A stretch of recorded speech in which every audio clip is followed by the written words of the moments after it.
Is Maxwell House the best coffee in the whole world? Well, your father says so, and your father knows best.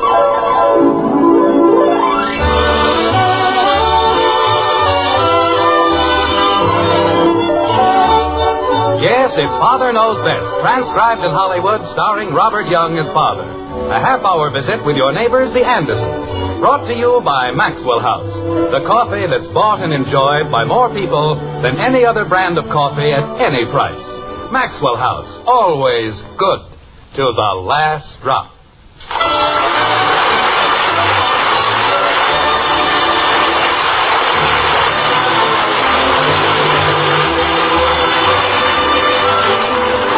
They say curiosity once killed a cat, a fate that's both proper and fitting.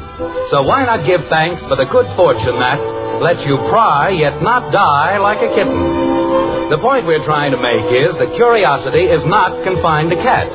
It's a human frailty as well. And when it comes to frailties, well, we doubt that you'll find anyone quite as human or as frail as our dear friends in Springfield, the Andersons. Like this. Margaret, may I say that in my long years as a lover of good red beef, never has a more succulent morsel passed my lips. Well, thank you, dear. What'd he say? He liked the roast beef. Oh. And now, as a fitting climax to an unforgettable repast, may I be favored with a cup of Mr. Maxwell's finest? Of course, dear. Bud? He wants his coffee. Oh. There you are. Thank you. From the bottom of a happy and carefree heart, I say thank you. What's the matter with him? He sold a big policy this afternoon. Oh. Farley Granger. What was that, dear? Janie said it was Farley Granger, as if she knew. Realizing full well that I ought to have my brains examined, still I ask, what about Farley Granger? There isn't any reason at all for thinking that's who she meant. Who meant? Hedda Hopper. Betty. Just a moment, dear. These things must be approached delicately. We've got to sneak up on them or they fly away. Tell me, Betty, how's everything down around the gasworks? Father, Janie Liggett said that Hedda Hopper meant Farley Granger in her column. And it's just ridiculous. He never even goes to places like that. There you are, Margaret. You see? Everything's all cleared up. That's nice. May I have the cream and sugar, please? Here you are, Dad. Thank you. All right, Kathy, let's not dawdle. Mommy and Daddy are in a hurry. Yes, Mommy. Oh, why do they do things like that? Like what, dear? Put things like that in the paper. Well, I tried it once and it didn't hurt much. All right, Betty. What do they put in the paper? Things like this. Here, I cut it out. What young and handsome star was seen leaving what Sunset Strip nightclub with what blonde young starlet? Isn't that exasperating? Is that the whole thing? Yes. And Janie has the nerve to say it's Farley Granger. She does? She certainly does. Isn't that stupid? Oh, it's the most ridiculous thing I've ever heard. Why, anyone with half an eye can see they mean Lassie. Father. Well, look at it. Blonde, young. Oh, you mean the boy. Father, it is not funny. No? No, and I don't think you have any right to laugh at me. Your father wasn't laughing at you, dear. He certainly was. Now, wait a minute. Do you mean you're going to let a little thing like this upset you? It isn't a little thing. How would you feel if you didn't know who it was? I think I'd pull through somehow. Well, at least they ought to give you a hint. Dad, just a minute, Bud. Betty, let's say you do figure out who they mean.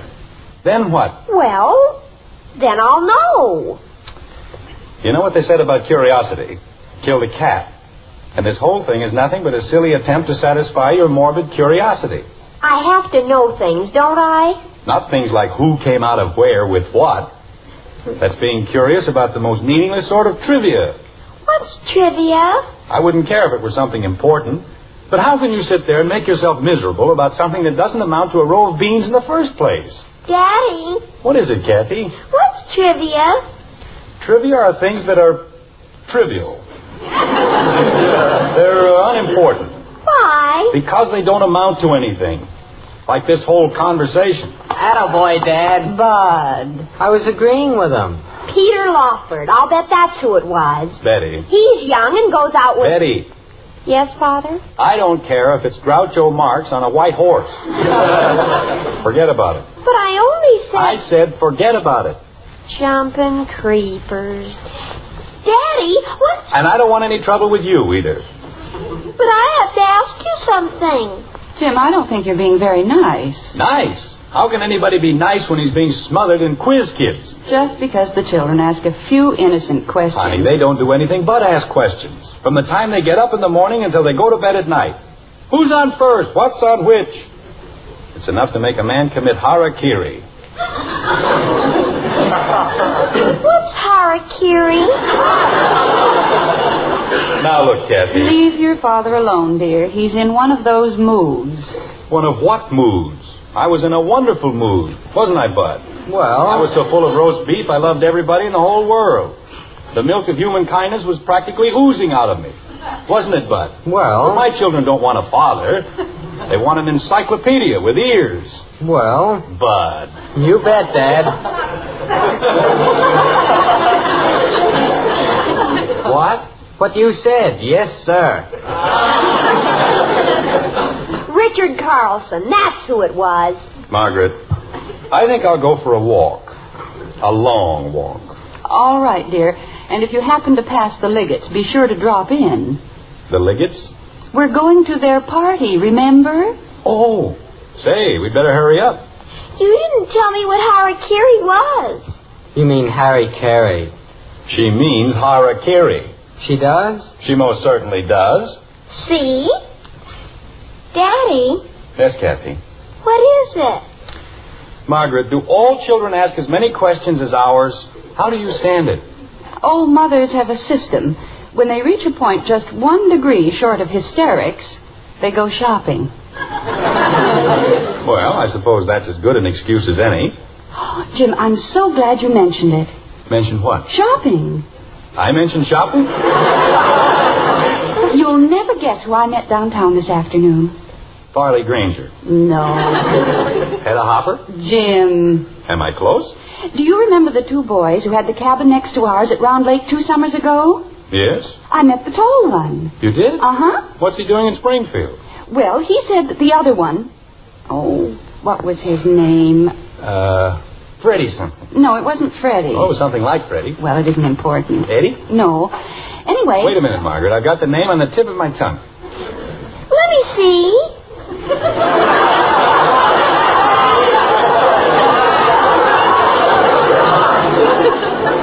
I know his name as well as I know my own. Eddie, Teddy... Betty. Margaret, please. Oh. Betty, you remember the 2 boys who had the cabin next to ours? I do?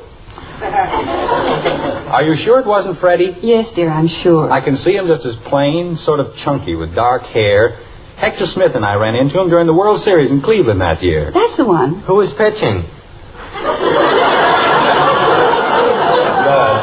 Well, I just wanted to know. You see, that's what I mean by curiosity. Well, I'm trying to figure out something vitally important. Ha! What was that? Why is it important for you and not for us? Because you don't even remember the man. What man? Freddie. His name wasn't Freddie, dear. Well, it was something like Freddie. Was it Bobby Feller? No. He pitched the first game. Now, look, Bud. Maybe it was Harry Carey.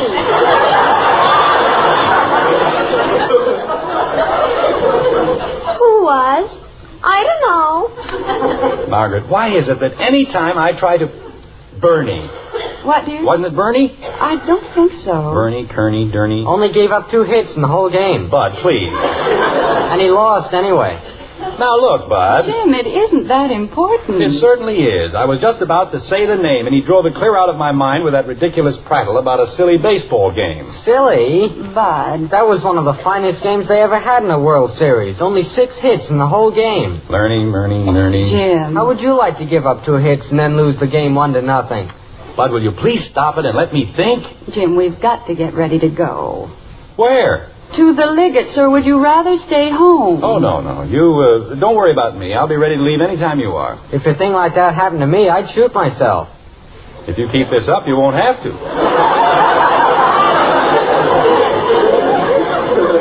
When I want to know something, it's morbid curiosity, but when he Betty, wants... I think you'd better start clearing the table. But Father said... Kenny, that's what it was, Kenny. All right, Betty, go ahead.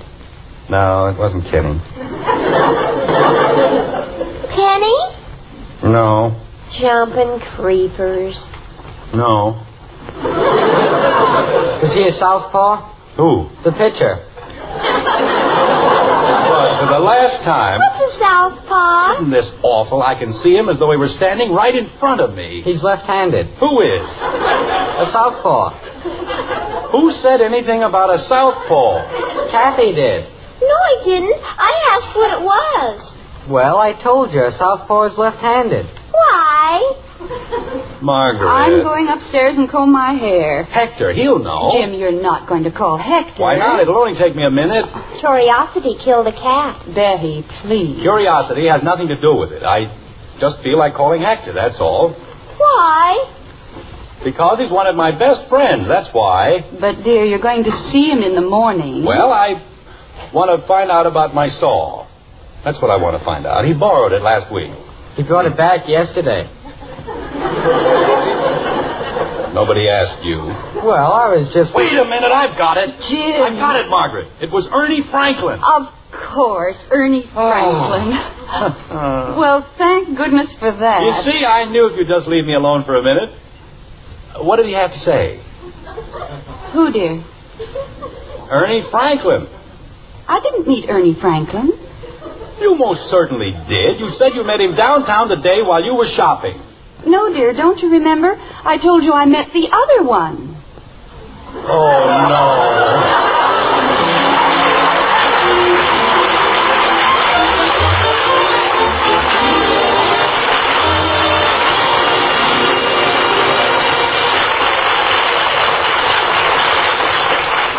Well, when it comes to names, Father can't boast of the world's best memory. But more often than not, ladies, the man of the house knows exactly what he's talking about. For instance, when he says, Finest coffee I ever tasted. why, that's high praise indeed. Yes, ma'am. Because that man you serve coffee to, he's the world's greatest coffee expert. That's right. The #1 expert on coffee is your husband. Of course, you might say we're in the expert class, too.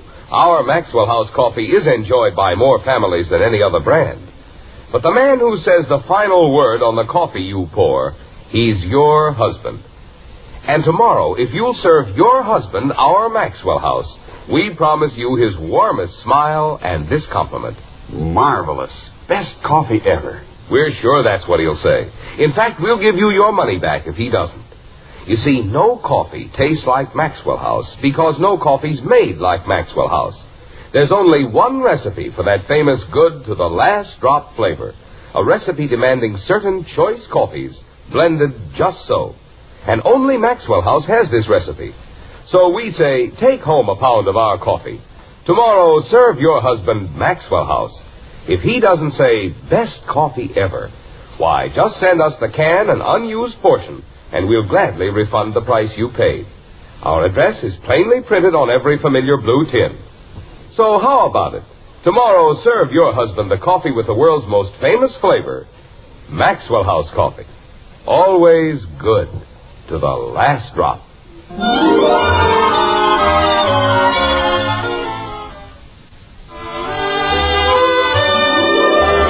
It's after midnight in Springfield, and but one small light blinks its cheer from the white frame house on Maple Street. That's in the master bedroom, where the master, if we may speak loosely, is still giving his problem the old college try. Like this. Bill Stewart. Phil Stewart. Bill Phillips. Phil Billups. Jim. Jim Phillips. Jim. What?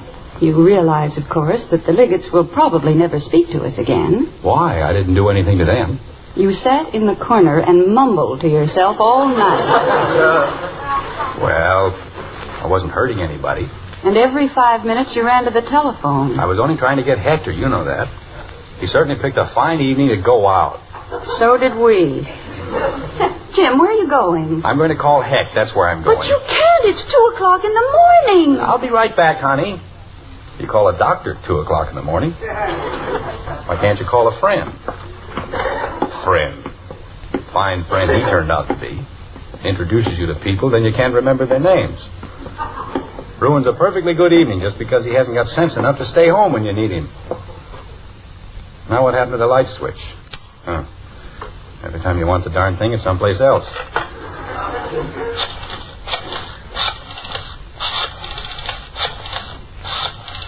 Anyway, 2 o'clock isn't so late.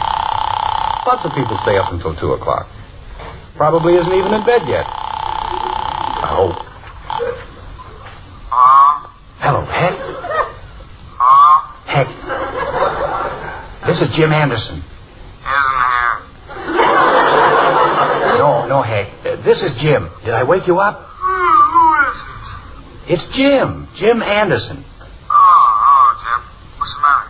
Heck, do you remember those 2 friends of yours who had the cottage next to us at Round Lake? I suppose so. What were their names? Who? Those friends of yours who had the cottage next to ours. What about? Margret met the tall one downtown this morning, and we can't remember his name. I don't know, Elizabeth. Holy jumping catfish. What's the matter? It's after 2 o'clock. I know, Heck, but look, it began with a B, and if you'll just Do tell you me... mean to say you woke me up at 2 o'clock in the morning just to ask me a guy's name? Jim. I'll be through in a minute, honey. Heck, I know it sounds crazy. Sounds crazy. It is crazy. You're nuts. Heck, you've got to help me. It's driving me out of my 2 mind. o'clock in the morning. Heck, listen to me a minute. Hello, Heck? Well, that's fine. Just fine. What did Hector say, dear? He hung up on me. No. Just hung up. Well, we might as well face it. Calling people at 2 o'clock in the morning isn't exactly the way to endear yourself to your fellow man. Okay, if that's the way he feels about it. Just wait until he wants something. Now what are you going to do? Well, you know what they say. When all the world's agin you and you haven't got a friend, there's only one thing you can do to bring a happy end. Go make yourself a sandwich. Who said that? I did. Jim, if you eat anything now, you'll be up all night. I'll be up all night anyway. What's in the icebox? Oh, the usual things. 6 pairs of roller skates, 12 pairs of galoshes. Very funny. You're so cute. Well, what do we generally have in the icebox? Ice. Well, what do you know? Food. Let's see now. Cold ham. Jim, will you please leave that alone? But I just want... That's tomorrow night's dinner. Just sit down and I'll fix a sandwich for you. What kind? Oh, I'll think of something. Here we are. How about a nice melted cheese? The kind we used to make up at the lake. Oh, Margret. Why, Jim, you've always liked melted cheese. That isn't what I mean. Why did you have to mention the lake? What? I'd almost forgotten about the name, and now... Well, now you've started it all over again. All I said was that I'd make a melted cheese sandwich. Did somebody call me? Bud. Well, if it isn't the boy with the built-in tapeworm. Why aren't you in bed? I heard somebody open the icebox. You know, Margret, I think he must be part bloodhound. Bud Anderson, you go right back to bed where you belong. Can't I even have one sandwich? Not even half a sandwich. You march right upstairs. Now, just a second, honey. Let's not be hasty about this. After all, he's a growing boy, and he hasn't had anything to eat since 7 o'clock. 11 o'clock. What? This is my second trip. Okay, Bud, you heard your mother. Up to bed. But I hardly ate anything last time, and I'm a growing boy. I said up to bed. Mother! Oh, dear. We're in the kitchen, Betty. Say, I wonder if Ed Davis would remember. He was up at the lake that Jim, summer. don't you dare call the Davis. But if he knows the name... Haven't you thought of the name yet? Never mind, Bud. I thought of the picture. Fine. You saw the second game. But... It was Bob Lemon. Mother, I heard the most mysterious noises. Why don't we call a... Oh. Hello, Betty. Pull up a chair. No wonder there's never anything in the icebox. Nobody ever goes to sleep. What's going on down here? Nothing is going on down here. We're all going back to bed. Oh, wait a minute, Margaret. As long as we're up, we might as well have a sandwich or something. Jim Anderson, how do you expect... You don't seem to understand. I'm hungry. Didn't the Liggett serve anything? Oh, yes. But not to your father. Margaret. He was busy in a corner, communing with the spirits. What? I sat there very quietly. I didn't disturb a soul. But just because I didn't put on a lady's hat and dance around with my pants rolled up... Jim. Well, that's what Al Kay was doing, and everybody thought it was very funny. Mother, he didn't. Well, it was just... Daddy! Reapers, I forgot all about Kathy. Jim, do you see what you've done? You've got the whole family up. I didn't wake anybody. All I did was make a phone call. Daddy! It's all right, Kathy! Betty, you'll wake everybody in the neighborhood. Was it burglars? No, it was Father. Gee whiz. I've had just about enough of this. Bud, put the cheese back in the... Bud. What happened to the cheese? What cheese? I had a whole slab of cheese on the table. Oh, Bud. Gosh, I was just sort of nibbling and... Was it a whole slab? Well, I guess that takes care of that. Go ahead, Bud. What? Up to bed. I thought we were going to have a sandwich. Betty, what are you doing? Getting some milk. Say, that's an idea. Bud. Let them have their milk, dear. Are you coming upstairs? Well, Did you want something, Dad? turn off the lights when you run out of food. And don't you dare touch that ham. Okay, Mom. Good night. We'll be up in a few minutes, Mother. All right, dear. Good night. Good night. You know, Margaret, it's a funny thing. Every time I try to get into the icebox, something happens. Oh, I don't know. You've had your moments. Meaning what? Well, I remember a certain leg of lamb. Oh, honey, that was 12 years ago. I know, but... I suppose 12 years from now, you'll still be telling me about that same dizzy leg of lamb. Mommy, Go to sleep, Kathleen. are you sure it wasn't burglars? Yes, we're quite sure, kitten. Now stop worrying about it. Daddy said it was burglars. We'll tell you all about it in the morning. And go to sleep. Okay. Good night. Good night, Angel. Good night, Kathy. Oh, dear, what a night. Yeah, what a night is right. I'm glad it's almost over. Well, at least you stopped thinking about that silly name. Oh, I'm sorry, dear. Margaret, Yes, Jim? you know that cat? Cat? The one that was killed by curiosity? Oh, that one. What do you suppose did it? I don't know, dear. Maybe the name of another cat it met up at Round Lake, huh? Jim, you've got to be sensible. You can't keep this up the rest of the night. I can't, huh? You certainly can't. Do you realize that in less than 4 hours it'll be daylight? What was that? I said... That's it. That's the name. What is? Daylight. I mean, Jack Daly. That's who it was. Well, thank goodness. That's the fellow you met, isn't it? Yes, dear, Jack Daly. Well. Now, will you please turn out the light and come to bed? Oh, no, not yet. You haven't finished. What did he want? Who, dear? Jack Daly. Oh, I thought I told you. He just said to say hello.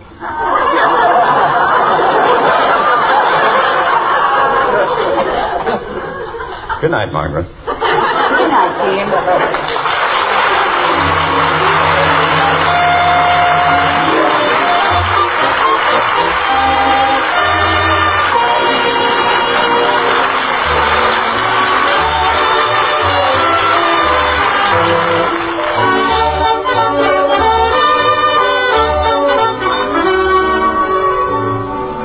This weekend, how will you choose the coffee you buy for your family? So many brands. How can you pick the one coffee that gives you the most in flavor for your money? Well, on your grocer's shelves, there is one coffee, our Maxwell House coffee, that's famous for flavor above all others. And tomorrow, the world's greatest coffee expert can tell you why. Yes, tomorrow, pour a cup of Maxwell House for your husband. He's the expert we mean. When he gives you his warmest smile and says, best coffee ever, you'll know why Maxwell House is famous for flavor. And when you count all the cups of truly good coffee you get from that 1 pound, well, you'll know it's Maxwell House for value, too. Tomorrow, then, look for the sign of good coffee, the big white cup and drop on our friendly blue tin. That's Maxwell House coffee. Always good to the last drop.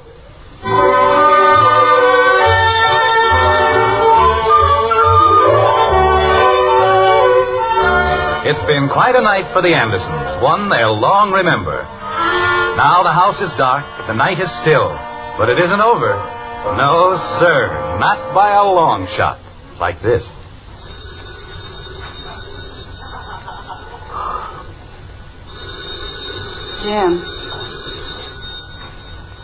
Jim. Uh-huh. The telephone's ringing. Good. Jim, will you please answer the phone? Okay. Hello? Dad, the phone's ringing. Father! Hello? Jim, please go downstairs and answer the phone. Okay. What time is it? 4 o'clock. 4 o'clock? Ye gods and little fishes. What kind of an idiot would call us at 4 o'clock in the morning? I don't know, dear. Please put on your robe, Jim. You'll catch your death of cold. I'll be all right. 4 o'clock. This is somebody's idea of a joke. Wake people up in the middle of the night. Ought to have their brains examined. Spend the whole night trying to fall asleep, and then the phone has to ring. All right, I'm coming. Hello? Oh, Jim? This is Hank. Now look, Hank. Jim, are you sure it began with a B? Oh, no.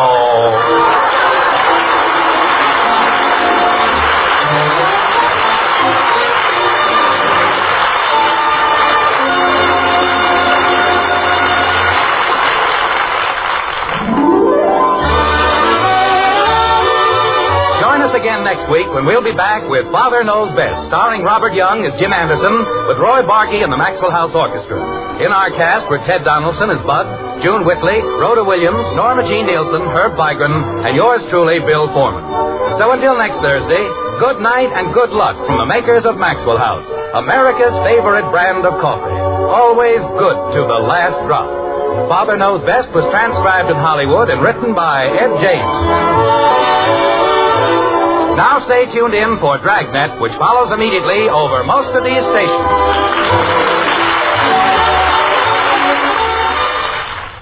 For authentic police drama, it's Dragnet on NBC.